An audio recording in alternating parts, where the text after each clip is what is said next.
Hi everyone, my name is Liza and welcome to my channel. In today's lesson we're going to talk about genders. So why genders are so important in Russian language? So first of all, because of the genders, sometimes we change the endings of the words like verbs or adjectives, and that's why sometimes it's really difficult to understand a native speaker. So if you really want to know more about genders in Russian language, keep watching this video. And let's get started with the class. So today we're talking about genders, and in Russian language we have 3 different genders. I know that in some languages you have just 2, like female gender, feminine one, and the masculine. But in Russian language we have 3 different genders. We have masculine gender, we have feminine gender, and we have a neutral one. So when we talk about genders, we do not need to think about the meaning of the word. We need to look at the word itself, and we need to look at the ending. More specifically, we need to look at the ending of the word. First one, masculine gender.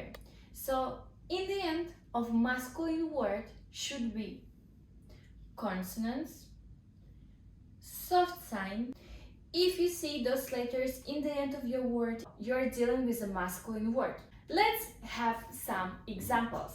Our example is the word мальчик, мальчик, which means a boy.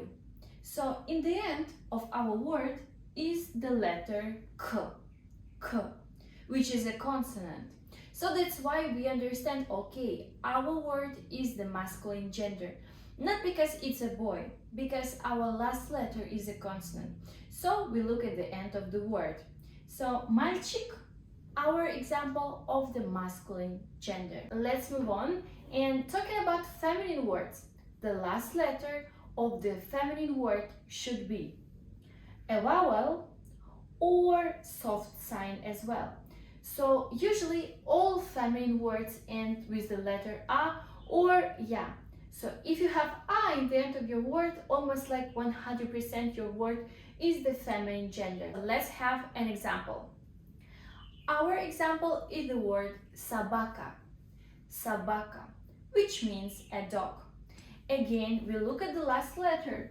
Our last letter is A. Alright, this is a feminine gender. Talking about neutral words, our last letter of the neutral gender should be O, ye, or yo. If you see those letters in the end of your word, it means you're dealing with the neutral gender. Alright, and let's have an example. Our example is the word vino, vino, which means wine. Our last letter is O. That's why we understand, okay, this is a neutral gender. Also, I wanted to tell you that sometimes we have a letter ya. Just a few words end with such letter. For example, the word имя, имя. It ends with letter ya. It should be like a feminine gender because it's a vowel, but it's a neutral word. Имя, which means name.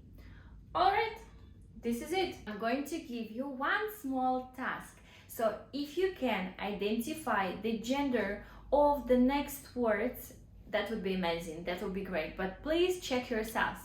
So the first word that we're going to name the gender is mama. Next one, телефон, телефон. Жена, жена, больница, больница, школа, школа, море, море. Alright, you have your words. This is a task just for you.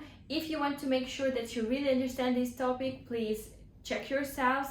If you have some questions, let me know. I would answer them. So yeah, this is a small task for you to check the genders of these words. that was the topic of genders in Russian language. I hope now it's more clear for you, and thank you so much for watching me once again, and see you next time. We're going to discuss conjugations with you guys, and if you have some questions or if you really like this video, please again show me. I need your likes, I need your support, and yeah, I see you really soon. Пока-пока.